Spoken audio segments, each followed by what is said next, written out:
Eto ng update patungkol dito kay LeBron James dahil ayon mismo dito sa nailabas sa report ng The Athletic na si Shams Charania ay gusto pa maglaro dito ni LeBron James ng 2 pang season dito sa NBA. Gaano nga ba ito makaka-apekto para sa Lakers? Tara't pag-usapan natin yan.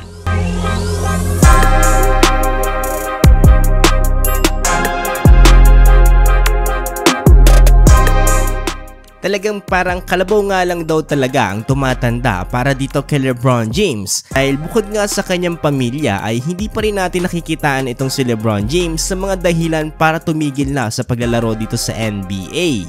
Kasi na siya ang pinakamatanda ngayon na currently playing dito sa NBA sa edad na 39 years old ay nagpapakita pa rin siya ng napakagandang stats para dito sa Los Angeles Lakers. Katunayan niyan, last season, siya ay nag-average ng 25 points, 7 rebounds at 8 assists, shooting 54% from the field.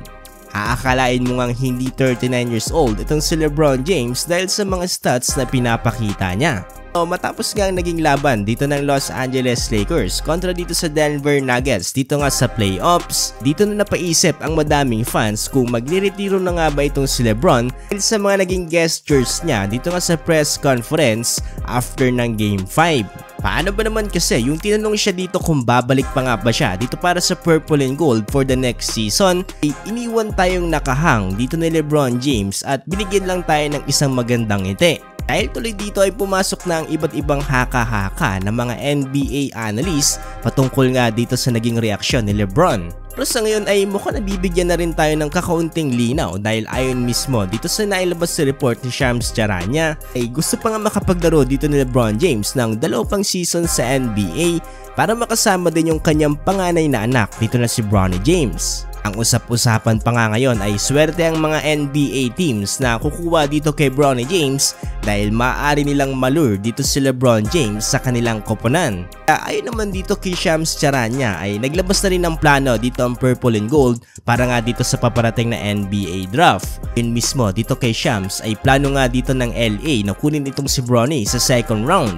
Ngayon ay matupad na rin itong pangarap ni LeBron. Tingin ko ginagawa na lang din to ng Los Angeles Lakers bilang pasasalamat na rin dito para kay LeBron James sa mga ginawa niya para dito sa kanilang franchise. Bukod pa dyan, hindi lang basta-basta ang player itong si LeBron James dahil kaklose niya rin itong mismong owner ng Los Angeles Lakers na si Jeanie Buss. Sa ngayong papatapos na season ay mayroon itong player option itong si LeBron James. Nasa sa kanya na lamang kung gusto niya pang i-extend ang kanyang kontrata para dito sa LA, tumalon pa siya dito ng ibang koponan para nga makamit yung NBA Championship.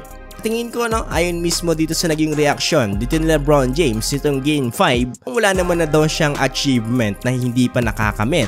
At possible na baka mas matimbang na yung kagustuhan niya makasama yung kanyang anak na makapaglaro dito sa NBA kumpara doon sa pagkakaroon ng NBA Championship. At the end of the day, yan din naman talaga ang main goal, ang makakuha ng NBA Championship. O sa tingin ko, hindi pa rin naman malabong mangyayari yan para dito kay LeBron James. At nagkaroon pa siya ng isa pang inspirasyon dito nga sa NBA kasama ang kanyang anak. So, ano masasabi mo patungkol dito? Tingin mo lilipat ba ng NBA team itong si LeBron James kapag kinuha nila si Bronny James? I-komento lamang inyong palagay.